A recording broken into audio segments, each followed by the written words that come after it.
तो इसकी की जो सीरीज़ को स्टार्ट करते हुए हम देखेंगे जनवरी से फरवरी के बीच के कुछ मुख्य करंट अफेयर्स है जो हमने नोट किया है इम्पोर्टेंस, वो हम देखेंगे। तो टाइम अभी कितना 2 से ढाई महीने बचे हुए हैं एग्ज़ाम्स में, तो हमें टाइम को सेव करते हुए छोटा छोटा जो रोज़ नोट्स बनाते हुए हम रिवीजन कर सकते हैं। तो ये रिवीजन का सीरीज़ ही हमने स्टार्ट किया हुआ है बिहार करंट अफेयर्स का। कहते हैं ना कि गांधी जी का एक फेमस कोट है कि those who save time save money and money saved is equal to money earned, यानी कि जो समय बचाते हैं वो धन बचाते हैं और बचाया हुआ धन कमाए हुए धन के बराबर है। तो स्टार्ट करते हैं हम जनवरी और फरवरी के कुछ मुख्य करंट अफेयर्स को देखते हैं। तो पहला है कि पुलिस वाणी ऐप बिहार पुलिस द्वारा दिन भर के अपडेट के लिए स्टार्ट किया है पुलिस वाणी ऐप। नेक्स्ट है कि ट्राई के रिपोर्ट के अनुसार बिहार में सिर्फ 57% लोगों के पास ही संचार सेवा उपलब्ध है। तो telecom regulatory authority of India के रिपोर्ट के ये बता रही है कि बिहार में अभी टेली डेंसिटी के मामले में सिर्फ 57% ही हमारे यहाँ है। जो अब मैक्सिमम देखें तो दिल्ली में दूरसंचार घनत्व सबसे अधिक है जो कि 85.38% है, राष्ट्रीय औसत है। नहीं, राष्ट्रीय औसत देखें तो 85.38% है और मैक्सिमम कहें तो दिल्ली में है और सेकेंड नंबर पे है केरल और थर्ड में कहें तो हिमाचल प्रदेश। इस तरह से जो टेली डेंसिटी के मामले में सबसे अधिक कहेंगे तो दिल्ली है और सेकेंड पे केरल है और थर्ड है हिमाचल प्रदेश। और ओवरऑल बात करें तो राष्ट्रीय औसत के अकॉर्डिंग 85.38% है टेली डेंसिटी और बिहार में ओनली 57% है टेली डेंसिटी। तो वहीं देखिए तो ट्राई की जो स्थापना हुआ था वो 1997 में हुआ था, 20 फरवरी को हुआ था। नेक्स्ट है कि 22 मार्च 2024 को बिहार दिवस मनाया गया था, तो जो कि 2010 से ये निर्णय लिया गया था कि बिहार दिवस मनाया जाना है। तो और इसकी थीम थी वाटर लाइफ ग्रीनरी, ये याद रखना है। तो ये क्या था कि 22 मार्च 2024 को जो बिहार दिवस मनाया गया था, इसके अवसर पर बिहार से आने वाले 4 भारतीय अमेरिकी प्रवासी सदस्यों को कि जो 4 लोगों को बिहार विश्व गौरव सम्मान से सम्मानित किया गया था। विश्व गौरैया दिवस क्या है तो 20 मार्च को मनाया जाता है। तो बिहार गौरैया दिवस 20 मार्च को मनाया जाता है, लेकिन ये है कि बिहार विश्व गौरव सम्मान मिला था, बिहार के 4 लोगों को मिला था। नेक्स्ट है कि पटना पुलिस में सिपाही के पद पर जो कार्यरत अंजलि कुमारी ने world athletics cross country championship में 2024 में भाग लिया था, जिसमें उन्हें 80वां स्थान प्राप्त हुआ था। इससे देखिए तो भारत से 6 लोगों ने भाग लिया था, जिसमें कि 3 लड़की थी और 3 लड़के थे। इसमें ये अंजलि कुमारी जो कि पटना पुलिस में सिपाही थी, उन्हें ये 80वां स्थान प्राप्त हुआ है। नेक्स्ट है कि बिहार के हरेंद्र सिंह को राष्ट्रीय महिला हॉकी टीम का कोच नियुक्त किया गया है। इसे ये हरेंद्र सिंह जो है बिहार से हैं। नेक्स्ट है कि राजेंद्र प्रसाद केंद्रीय कृषि विश्वविद्यालय, जिसका स्थापना 1970 में हुआ था, जो कि पूसा समस्तीपुर में पड़ता है। तो इसमें जो है ना राज्य के अलग अलग हिस्सों में जलवायु जो प्रत्यास्था यानी कि क्लाइमेट रेजिलिएंट प्रोग्राम जो शुरू किया गया था, किसमें राजेंद्र कृषि विश्वविद्यालय में। नेक्स्ट है कि गया में ब्रह्मयोनी पहाड़ी पर गुरुमार यानी कि उसे बोलते हैं जिम्ने सिल्वेस्टर बोलते हैं, एक औषधीय पौधा की खोज की गई है, जिसे मधुमेह रोग जड़ी बूटी जो के लिए जाना जाता है, क्योंकि इसका नाम है गुरुमार, जिसे हम जिम्नेमा सिल्वेस्ट्रे कहते हैं। ये एक औषधीय पौधा है जो कि मधुमेह रोधी जड़ी बूटी है। ये ब्रह्मयोनी पहाड़ी जो कि गया में पड़ता है उसमें पाया गया है। नेक्स्ट है कि नागी नकटी पक्षी विहार के साथ साथ जो है ना भारत के 3 नए आर्द्रभूमि को रामसर सूची में शामिल किया गया है। तो इसके साथ 3 जो नए रामसर सूची में शामिल किया गया, उसके साथ अब कुल मिलाकर 85 रामसर जो स्थल हो गए हैं भारत में, जिसमें कि तमिलनाडु में सबसे ज़्यादा है और सेकेंड नंबर पे है यूपी में। तो तमिलनाडु में क्या है तो 18 रामसर साइट्स है, सबसे अधिक है। तो वही कहें तो नई आर्द्रभूमि जो रामसर सूची में शामिल हुए हैं 3, उसमें तमिलनाडु में 2 है जो कि नंजराज पक्षी अभयारण्य और काजुवेली पक्षी अभयारण्य है, और वहीं एक है तवा जलाशय है, तो ये है एमपी में पड़ता है। तो ये तीनों मिलके अब 85 रामसर सूची हो गया है, शामिल हो गया है। नेक्स्ट है कि एनसीपीसीआर यानी कि राष्ट्रीय बाल अधिकार संरक्षण आयोग के अकॉर्डिंग इसने जो है ना बिहार के सरकारी वित्त पोषित मदरसों में अतिवादी पाठ्यक्रम की आलोचना की है, क्योंकि इन मदरसों में शामिल की गई किताबें जो है ना पाकिस्तान में प्रकाशित हुई है। तो किसने किया है आलोचना? ये एनसीपीसीआर ने किया है। ये इसका जो कहेंगे कि एक्ट 2005 से स्थापित हुआ था, एनसीपीसीआर 2007 में स्थापित हुआ था।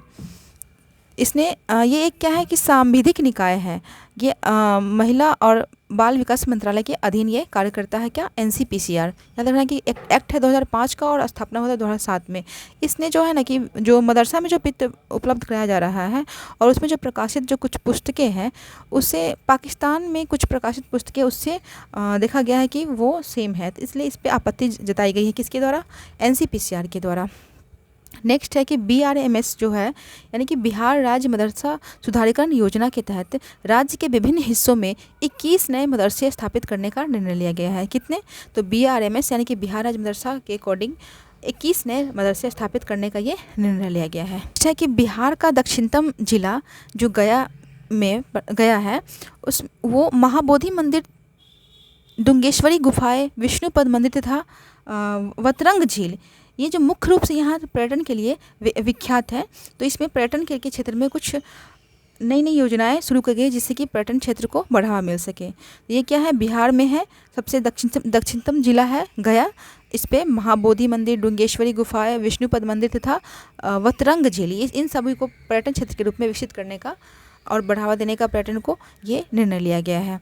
नेक्स्ट है कि बिहार से लगभग 2.5 दशक बाद जो है ना यानी कि 25 साल बाद 5 महिला सांसद चुनी गई है, जिसमें कि मीसा भारती पाटलिपुत्र से है, सांभवी चौधरी समस्तीपुर से है, लवली आनंद शिवहर से है और वीना सिंह जो वैशाली से बिलोंग करती है और वहीं विजय लक्ष्मी कुशवाहा सिवान से बिलोंग करती है। तो यही देखिए तो 1995 में 5 महिलाएं बनी थी और फिर उसके बाद 25 साल बाद अभी बनी है 2024 में 5 महिला सांसद बनी है बिहार से। 2 है आपको सांभवी चौधरी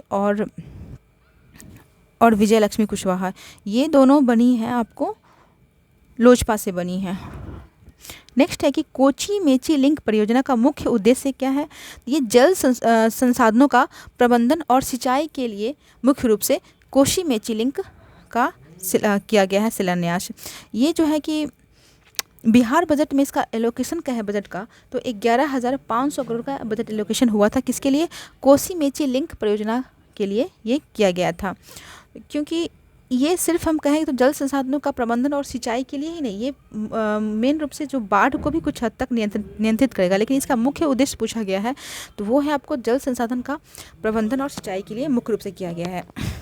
हम देखेंगे बिहार की कुछ प्रमुख नदियों को अब हम देखेंगे कि कहाँ कहाँ से कौन सी नदियाँ, उत्तर बिहार की नदियाँ और दक्षिण बिहार की नदियों को हम देखेंगे और गंगा नदी की लंबाई और किस तरह से कहाँ से प्रवेश करती है और कहाँ से ये ड्रेनेज होती है ये हम देखेंगे। ये छोटा सा कुछ है कि जो हम रेगुलर प्रैक्टिस में रहते हैं तो ये हमें याद रहेगा।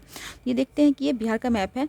तो गंगा नदी की जो पूरा लंबाई का है भारत में तो वो है 445 किलोमीटर, लेकिन सबसे अधिक लंबाई जो है ना पटना में है वो 99 किलोमीटर है, जो कि बिहार के बीचों बीच से होकर गुजरती है और बिहार को 2 समान भागों में विभाजित करती है, उत्तरी बिहार और दक्षिणी बिहार में, यानी कि बीचों बीच से ये गुजरती है गंगा नदी।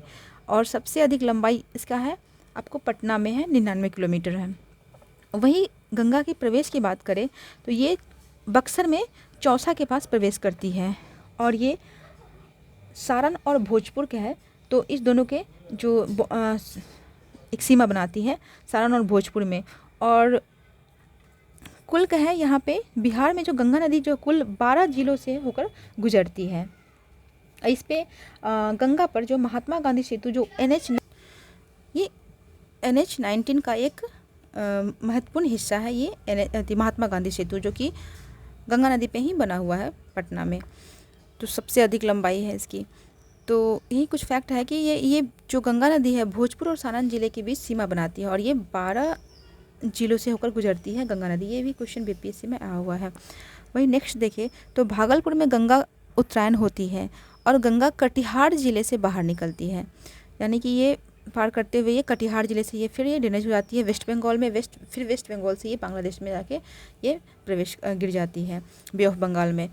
तो इस तरह से हम गंगा की कुछ सहायक नदियों को हम देखते हैं। तो इसमें इनकी प्रमुख सहायक नदियों में है घाघरा, गंडक, बूढ़ी गंडक, बागमती, कमला, कोशी, महानंदी, ये सब जो है, और इधर से सोन, पुनपुन, ये सब है आपको गंगा की सहायक नदियों में है।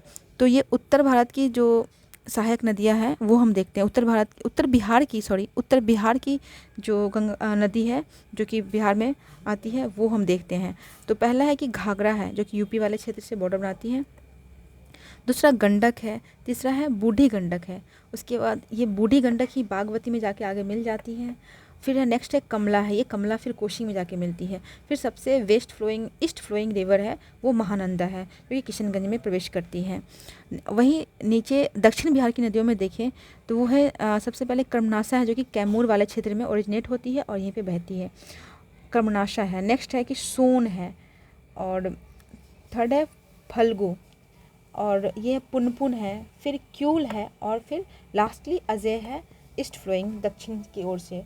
साउथ बिहार से सबसे ईस्ट फ्लोइंग है आपको अजय, और वेस्ट फ्लोइंग में हमने देखा महानंदा। तो इस प्रकार जो बिहार की कुछ नदियां हैं जो हमने देखा, ये गंगा जो है वेस्ट टू ईस्ट की तरफ फ्लो होती है जो कि बक्सर से होके और कटिहार से जाके गिरती फ्लो होती है आपको वेस्ट बंगाल में जाके फिर नेक्स्ट जाती है बांग्लादेश में। इस तरह से हमने देखा बिहार की कुछ नदियों के बारे में देखा और उसकी कुछ सहायक नदियों को। इस तरह से हम छोटे छोटे टॉपिक्स को जो प्रैक्टिस करके हम, ये प्रैक्टिस सीरीज मेनली है, तो हम ये बार बार लिख के और फिर प्रैक्टिस करेंगे तो ये हमें जल्द ही याद हो जाएगा।